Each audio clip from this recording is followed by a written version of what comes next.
Mummy నేను oil పెట్టుకోవాలంటే నీకు ఒక కండిషన్ అన్నాడు. ఏంట్రా చెప్పన్నా. నేను ఆడుకుంటుంటే నా జుట్టు బాగా చిరాగ్గా ఉంది మమ్మీ. ఇప్పట్లో అయితే నేను కటింగ్ అయితే చేయించుకోను, ఇంకా 4 రోజులు అయినాక కటింగ్ చేయించుకుంటా. కానీ నాకు మాత్రం నువ్వు మంచిగా జుట్టంతా దువ్వి వెనక పిలక కట్టాలి మమ్మీ అన్నాడు. ఎక్కడ చూసినవరా అన్న. ఇప్పుడు మొత్తం ట్రెండింగ్లో అదే ఉందిగా మమ్మీ అన్నాడు.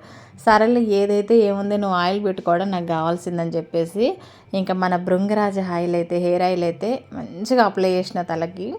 ఇంకా అంతా చేసినాక లాస్ట్కి పిలక వాడు చెప్పినట్టుగా పిలకేద్దామని చెప్పేసి మొత్తం కూడా వెనక్కి దువ్వుతుంటే అసలు రాదే. అసలు ఆ పిలక వెనకకి రావట్లే, ముందు వస్తుంది పిలక. అంటే ఇంకా కొంచెం హెయిర్ పెరగాలి, పెరిగితే పిలక మంచిగా వస్తుంది అనమాట.